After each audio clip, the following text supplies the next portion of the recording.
Bonjour à toutes et à tous, nous sommes le 24 avril 2021 pour le 233e rapport de situation sur le Donbass, un rapport principalement axé sur l'évolution de la situation militaire et diplomatique. Sur le plan militaire, du 17 au 23 avril 2021, l'armée ukrainienne a violé le cessez-le-feu en RPD à 54 reprises, donc on est à plus que la semaine passée, durant lesquelles elle a tiré 413 munitions, donc on est à presque le double, dont 5 obus d'artillerie de 122 mm, 230 obus de mortier de 120, 82 et 60 mm, donc là on est à plus de 7 fois plus, et 5 missiles anti-chars. Il faut y rajouter les 9 violations du cessez-le-feu et les 94 munitions, dont 6 obus d'artillerie de 152 mm, 10 obus d'artillerie de 122 mm et 62 obus de mortier de 120 et 82 mm tirés par l'armée ukrainienne durant les dernières 24 heures. Donc, comme on voit, ils ne sont pas du tout en train de se calmer.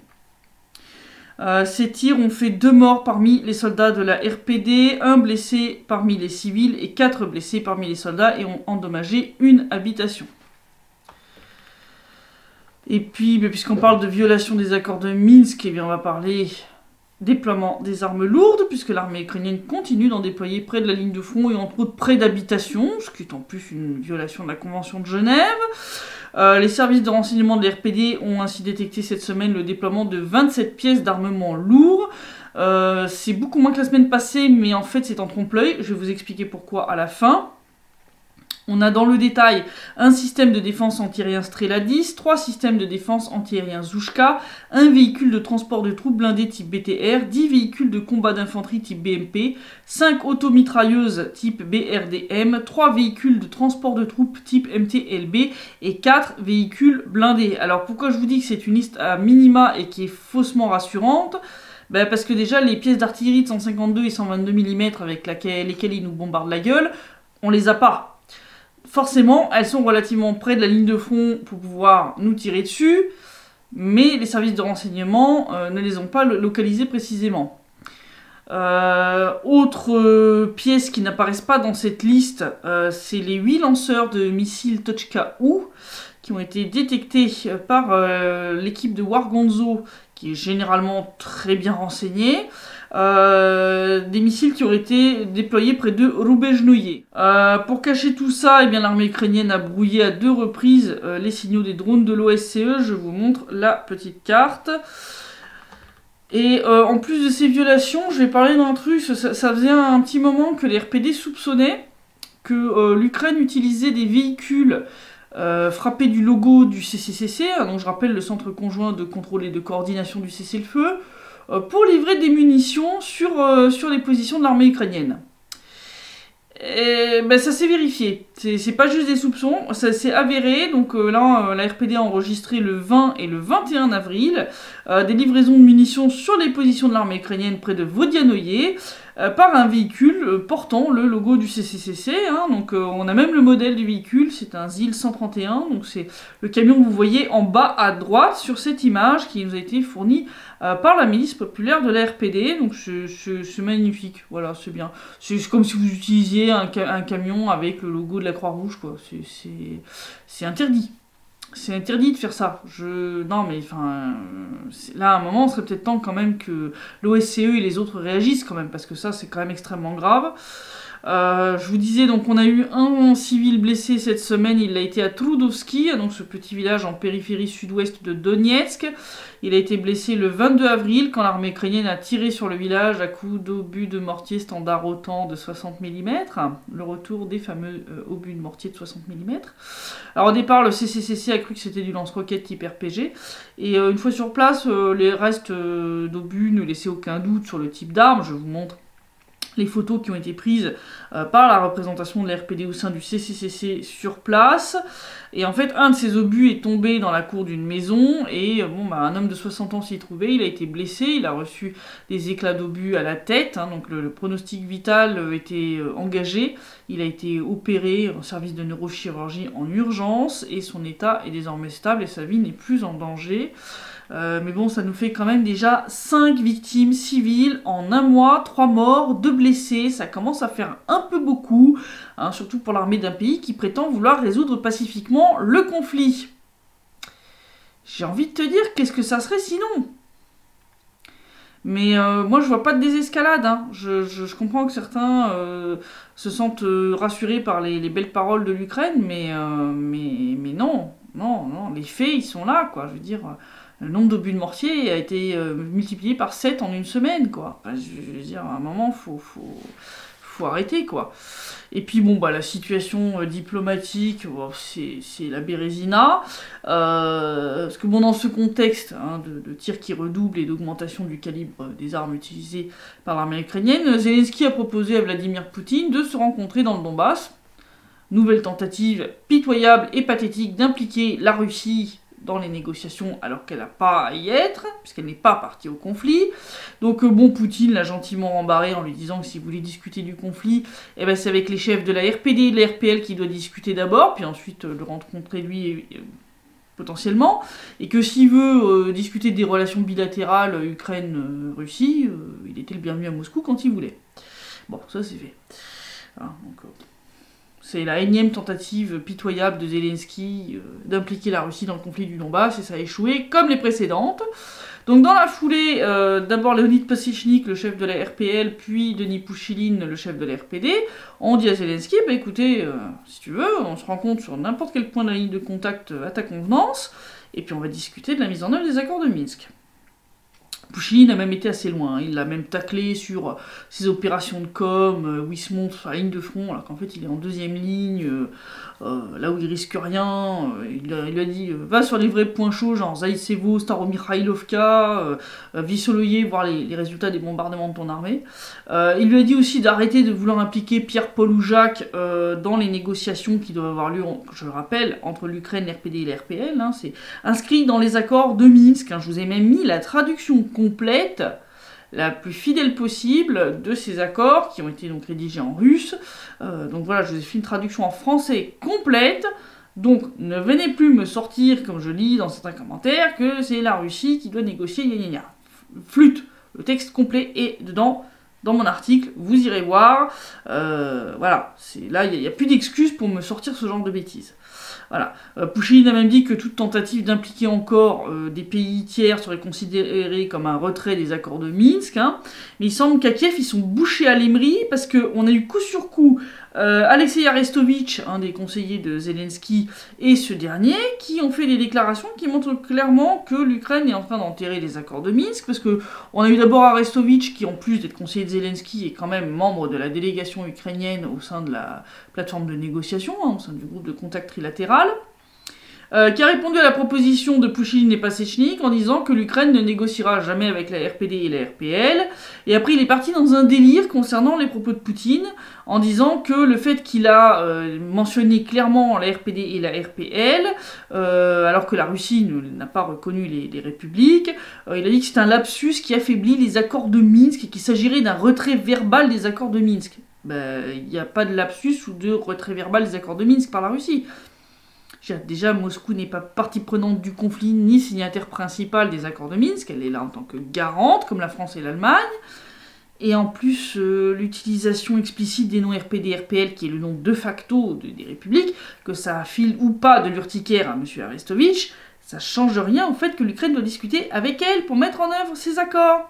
Hein, le fait qu'elles aient été nommées autrement dans le document parce que les officiels de Kiev n'auraient pas digéré que les deux républiques soient appelées explicitement par leur nom, ça change rien à l'essence du document. Hein, quand on parle de certains districts des régions de Donetsk et de Lugansk sur lesquels l'Ukraine doit reprendre le contrôle après la mise en œuvre des accords de Minsk, ça ne peut être que les RPD et les RPL, qu'on les ait nommés autrement, ça ne change rien. Hein, je veux dire... Hein, tu peux appeler un chat un poisson, il continuera à faire miaou. Hein. Non, mais bon, je veux dire, c'est n'importe quoi. Bref, ça change pas l'essence du document, ni le principe du fait que Kiev doit discuter avec les représentants de ces districts, c'est-à-dire les représentants de la RPD et de la RPL. Hein. Contrairement à ce que certains essayent de faire croire dans les commentaires sous certains de mes articles. C'est Kiev qui essaye de discuter avec des gens qui ont fui le Donbass en 2014... Ça s'appelle un monologue, ce n'est pas une négociation. Voilà. Hein. Bon, faut arrêter les bêtises. Hein. Donc, comme je l'ai dit, je vous ai mis l'intégralité des accords de Minsk dans mon article, donc vous irez lire. Vous pourrez vérifier qu'à aucun moment, il n'est mention du fait que l'Ukraine doit discuter avec la Russie. Jamais. Voilà. D'ailleurs, le conseiller de Vladimir Poutine pour le Donbass, Dmitri Kozak, a souligné que c'était quand même très hypocrite de dire qu'ils refusent de négocier avec la RPD et la RPL, alors que c'est exactement ce qu'ils font au sein du groupe de contact trilatéral. Je le rappelle quand même. Kozak a aussi proposé d'organiser d'ici le 27 avril, dans le Donbass, une réunion avec l'Allemagne, la France, l'Ukraine, la RPD et la RPL pour discuter du cessez-le-feu. Bon, sans surprise, l'Ukraine a dit ok, mais sans la RPD et la RPL. Bah oui, bien sûr, ils veulent une réunion au format Normandie, hein, ça fait des mois et des mois qu'ils nous tannent pour ça alors qu'ils ne la méritent pas, puisqu'ils n'ont rien fait hein, de ce qui avait été prévu par l'accord du dernier sommet au format Normandie à Paris. Donc non. Non, vous l'aurez pas. Et puis alors, le deuxième coup de pelle dans la tête des accords de Minsk, c'est Zelensky hein, qui l'a porté, en demandant carrément, tenez-vous bien, à Israël, puis plus précisément au Premier ministre, hein, Netanyahou, de servir d'intermédiaire dans les négociations entre l'Ukraine et la Russie. C'est du grand n'importe quoi. C'est là, enfin, je veux dire, non, ça va être quoi la prochaine, enfin... Je veux dire, qu'est-ce qu'Israël vient faire dans l'histoire? Non. D'abord, il n'y a pas de négociation à avoir entre la Russie et l'Ukraine. C'est entre l'Ukraine, les RPD et les RPL, point. Donc je vois pas ce qu'Israël vient faire là-dedans, bref. Entre cette nouvelle ânerie et puis la déclaration d'Arestovitch, ça montre clairement que l'Ukraine a totalement désavoué les accords de Minsk et que les appliquera jamais. Hein, puisque Kiev refuse de négocier avec les RPD et les RPL, alors que c'est ce que prévoient les accords susmentionnés.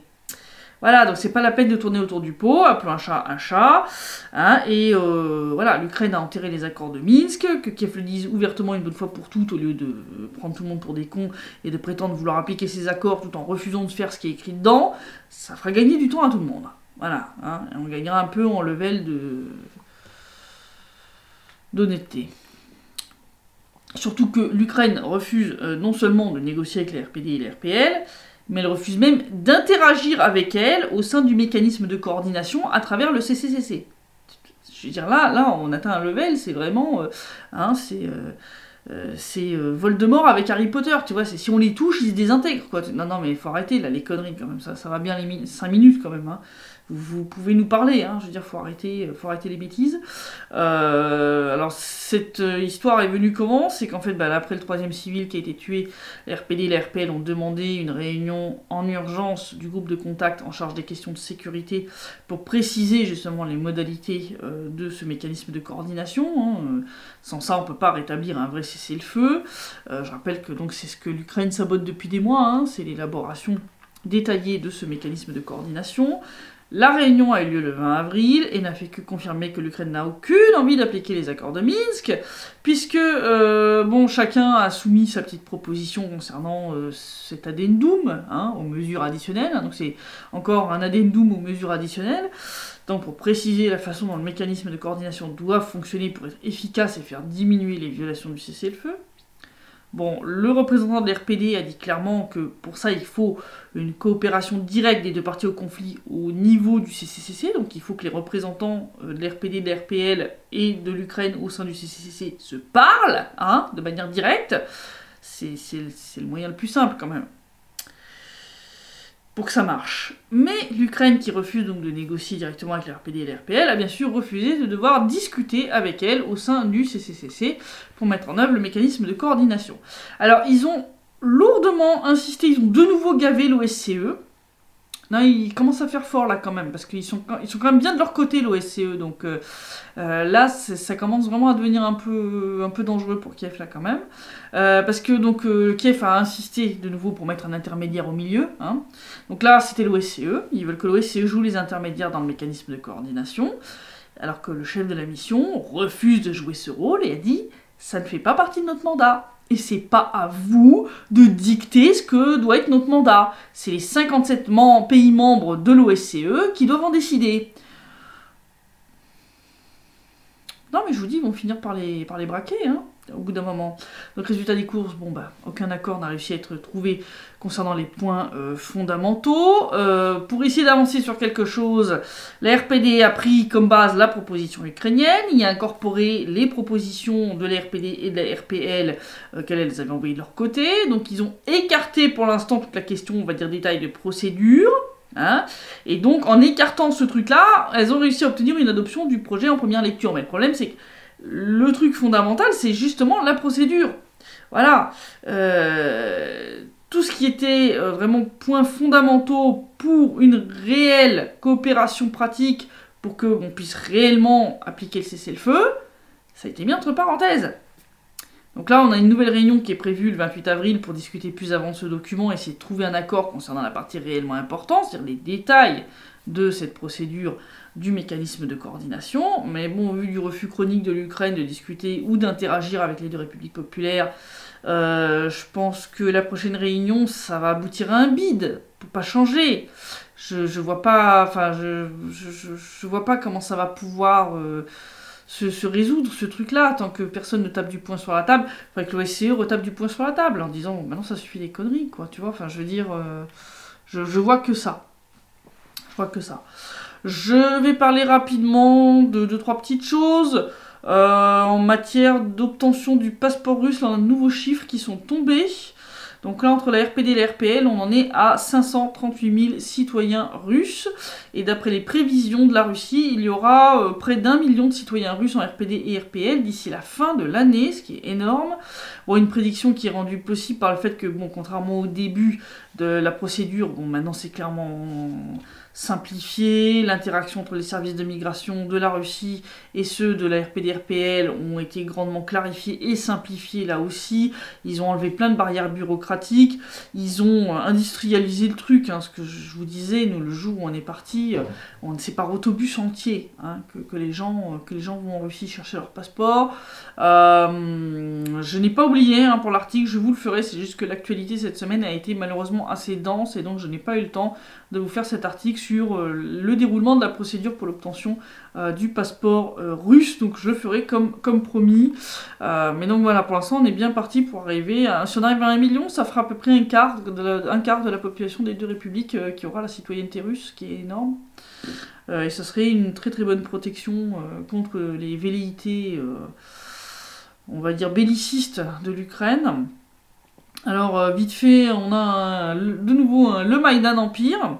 Bon, quand on dit qu'en Ukraine, bon, c'est résurgence du néonazisme, open bar, et qu'on nous dit que c'est pas vrai, bah écoutez, hein, la preuve que c'est nous qui avons raison, parce que le 28 avril aura lieu dans le centre de Kiev. Dans le centre de Kiev, donc dans le centre de la capitale, c'est annoncé ouvertement. Il y aura une marche en l'honneur du jour de la création de la... Oui, préparez le soin vomi. De la division SS Galicie. Voilà, donc les mecs vont pouvoir défiler au flambeau, hein, comme ils font pour l'anniversaire de Stepan Bandera, pour célébrer le jour de la création d'une division SS. Mais à part ça, il n'y a pas de résurgence du néonazisme en Ukraine, pas du tout, c'est pas vrai, c'est de la propagande russe.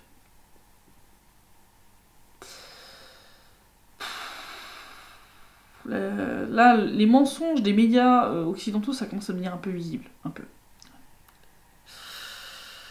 Là, ça devient pas très crédible, votre truc.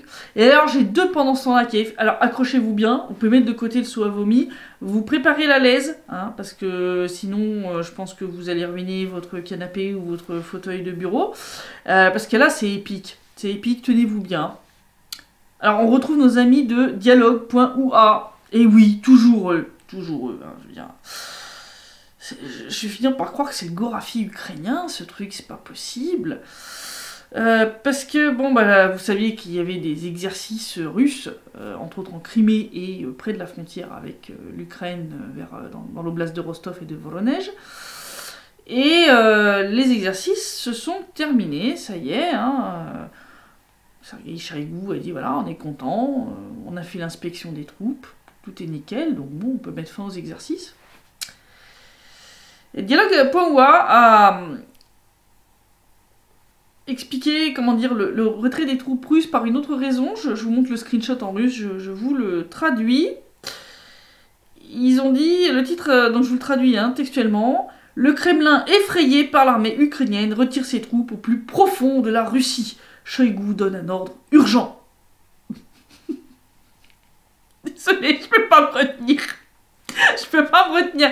Non, sérieusement, tu crois que si l'armée russe a mis fin à ses exercices militaires et qu'elle renvoie ses soldats dans les casernes, c'est parce qu'elle a eu peur de l'armée ukrainienne? Non, mais les mecs, dans quelle réalité alternative vous vivez, là? Non, mais sérieux. Non, mais de quoi la Russie devrait avoir peur, en fait? Hein? Des 3 pauvres avions qui vous restent? Hein? De vos soldats qui, quand ils sont bourrés, ils démolissent des MiG-29 en essayant de garer leur voiture? De ceux qui se suicident d'une rafale de Kalachnikov, ivres-morts, en rigolant pendant que leurs camarades les encouragent à le faire? Hein? Ou peut-être de ceux qui savent plus faire 7 plus 5 égale 12 quand ils sont pétés? Hein? Non, c'est pas de peur que les soldats russes vont mourir en voyant votre armée, c'est de rire. De rire. Non, là c'est hallucinant. Hallucinant. Là j'ai plus de mots, c'est plus possible. Le plus dingue, c'est que dans l'article, ils mettent la déclaration de Shoigu, le ministre russe de la Défense, qui explique, voilà, qui met fin à l'inspection parce que les exercices et la vérification de l'état de préparation des troupes ont donné toute satisfaction. Donc il n'y a pas de nécessité de maintenir les troupes en état d'alerte plus longtemps. Ça suffit, voilà. Ils sont contents, l'armée est prête, tout roule. Donc voilà, et à aucun moment d'ailleurs dans l'article ils expliquent en quoi la Russie aurait peur de l'armée ukrainienne, c'est juste dans le titre, c'est du titre façon Gorafi quoi. Alors je sais pas s'ils fument de la bonne, ou si quelqu'un leur a parlé du pendant ce temps-là à Kiev. Alors si c'est la deuxième option, est-ce que vous pourriez leur dire s'il vous plaît que c'est pas un concours de conneries, et qu'il y a rien à gagner, il y a pas de prix, non, parce que là ça devient complètement délirant, je veux dire, là toutes les semaines ils nous sortent des trucs, ça va rentrer dans le Guinness Book des records au rayon level de conneries, parce que là, c'est pas possible, quoi. Raconter qu'ils mettent fin en Russie aux exercices militaires parce qu'ils ont eu peur de l'armée ukrainienne. Non, mais non, là, c'est plus possible. Et alors, au rayon délire stratosphérique, ils sont pas les seuls. Alors, je sais pas si vous connaissez, mais au sein de l'Atlantic Council, donc ce think tank de l'OTAN, on a quelques... comment dire? On a quelques zinzins aussi, voilà. On a des gens qui sont des soi-disant experts de la Russie, etc., qui te pondent régulièrement des articles d'analyse sur la situation de la Russie, qui te disent qu'elle va s'effondrer tous les 4 matins. Et dans le tas, on a entre autres ce cher Anders Aslund, qui est un russophobe et un poutinophobe patenté. Il a pondu un tweet. Quand tu lis ça, tu comprends pourquoi les articles de ce think tank sont autant à côté de la plaque. Je vous montre ce qu'il a écrit sur son mur le 21 avril, je vous le traduis. Il a sorti « Ce que j'entends de Kiev aujourd'hui et hier est proche de la panique. Les gens localisent les abris anti-bombardement, stockent de la nourriture et se préparent à leur éventuelle évacuation en voiture vers l'ouest de l'Ukraine, puisque les frontières sont fermées à cause du Covid. La principale peur est le bombardement de Kiev par l'armée de l'air pour la première fois. » Le petit problème, c'est que ce qu'il raconte, c'est de la connerie. Et là, il s'est même fait remettre à sa place par des journalistes pourtant pro-Kiev, qui sont, on va dire, de la même veine russophobe que lui. Je veux dire, des mecs comme Siohan, encore lui, ou Miller, l'ancien de Radio Free Europe, l'organe de propagande de la CIA, quand même. Même eux, quand même, ils lui ont dit que là, ce qu'il racontait, c'était du bullshit. Donc on a Siohan, d'abord, je vous montre le screenshot, qui dit « Vous dites n'importe quoi, je suis à Kiev, tout est normal, pas de panique, les gens vont bien, écoutent les nouvelles, comme d'habitude, ils dorment, maintenant, personne ne s'enfuit, les gens sont préoccupés par la Russie, d'accord, pas plus, vous êtes un mythomane, désolé, mais vous l'êtes. » Et Miller lui a sorti, c'est tout à fait inexact et irresponsable de la part d'Anders. À aucun moment pendant la guerre, il n'y a eu de panique à Kiev, même dans les pires moments. J'y ai vécu pendant 11 ans et j'y étais il y a encore quelques semaines. De plus, je suis en contact quotidien avec des Ukrainiens à Kiev et dans le Donbass. Personne ne panique. Alors, Aslund a essayé de défendre son truc en disant que lui, il est en contact avec les hautes sphères. Je vous montre le tweet où il dit que lui, il est en contact avec l'élite ukrainienne. C'est Je suis un very important prout-prout, vous et moi n'avons pas les mêmes valeurs. Hein, voilà. Donc il a essayé de la jouer comme ça. Ça n'a pas marché avec Christopher Miller qui lui a dit que non, les élites qui viennent n'étaient pas en panique. Et là, Anderson Sloan qui lui sort je leur parle, hein, aux élites qui viennent, et vous. Et là, t'as Christopher Miller qui lui dit tu te moques de moi. Oui, parce que Christopher Miller, je vous dis, c'est un ancien des RFE et c'est Radio Free Europe, si vous voulez. C'est les propagandistes en chef de la CIA qui a été en Ukraine pendant 11 ans. Si tu crois que ce mec-là n'a pas de contact au sein des élites ukrainiennes, t'es là en train d'essayer de la jouer, je connais mieux les mecs que toi. Écoute, Anders, là, non. Bon, il y a plein de commentaires, même des Ukrainiens, même des pro-Maïdan, des pro-Azov qui lui ont dit mais tu racontes de la merde. Je vous mettrai le lien vers le tweet.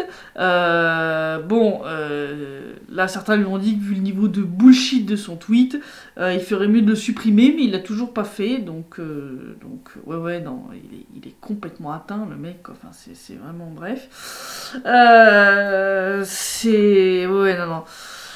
Alors, je vous encourage, donc là je vous ai pas parlé en détail parce que c'est 2 enquêtes extrêmement longues, mais j'ai publié cette semaine sur Donbass Insider la traduction de 2 enquêtes de Vassili Prozorov, donc cet ancien agent du SBU, qui a enquêté sur l'ingérence ukrainienne dans les élections présidentielles américaines de 2016 et de 2020. C'est super intéressant, c'est hyper étayé, c'est factuel.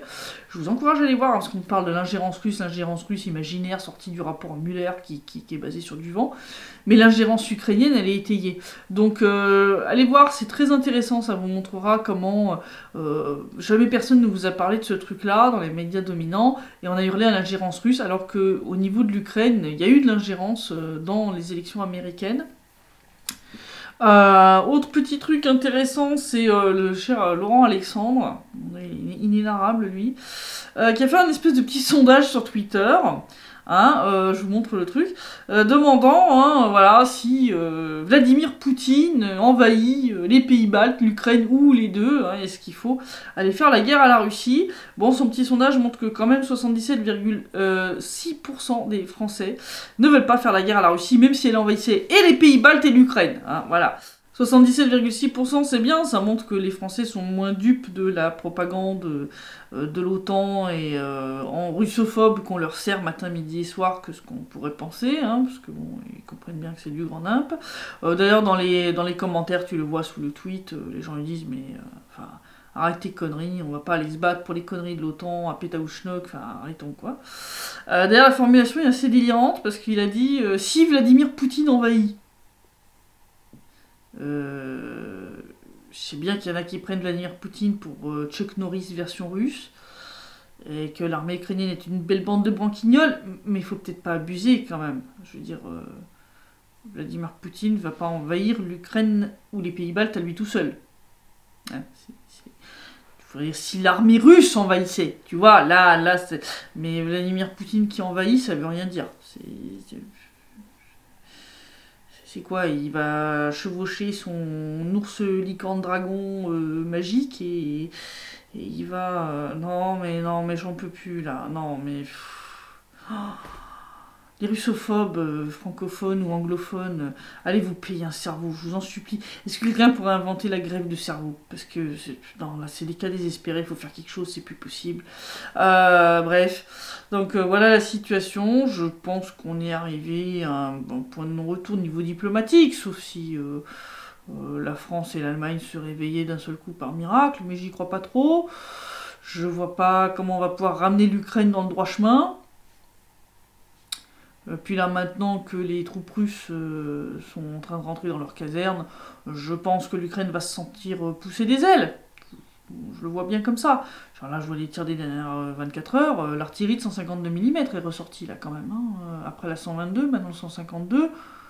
Wargonzo qui nous dit qu'il y a 8 lanceurs de missiles Tochka-U à Lubezhnoye. Bon, ça c'est du missile là quand même. C'est encore autre chose. C'est encore la taille très très très au-dessus là. Donc c'est pas bon du tout. Donc moi je vois pas du tout de désescalade. On continue d'avoir des victimes, on continue d'avoir des destructions d'habitations civiles ou d'infrastructures civiles. Là on a eu des tirs contre Staromikhaïlovka durant les dernières 24 heures. On a eu 8 transformateurs électriques qui ont été endommagés avec 1000 foyers qui sont retrouvés privés d'électricité. Si vous appelez ça une désescalade, moi je vois pas ça comme ça. Je vois pas ça comme ça du tout, donc on va voir comment on va évaluer la situation. Mais bon, là, on a maintenant un temps qui permettrait. Je pense qu'ils continuent à chercher le casus belli, donc, ou à essayer de justifier en tout cas leur offensive en disant, vous voyez, la Russie veut pas négocier avec nous. Enfin, vous voyez, essayer de la jouer comme ça en mode coup de com', quoi. La jouer à fond sur la propagande pour essayer de passer pour, vous voyez, on essaie de négocier, mais ils veulent pas. Alors bon, voilà quoi. On va essayer de trouver un truc comme ça. Je pense qu'ils vont nous la faire comme ça. Donc situation à suivre et à surveiller de très très près. Je vous dis à la semaine prochaine pour le prochain rapport de situation et d'ici là, portez-vous bien.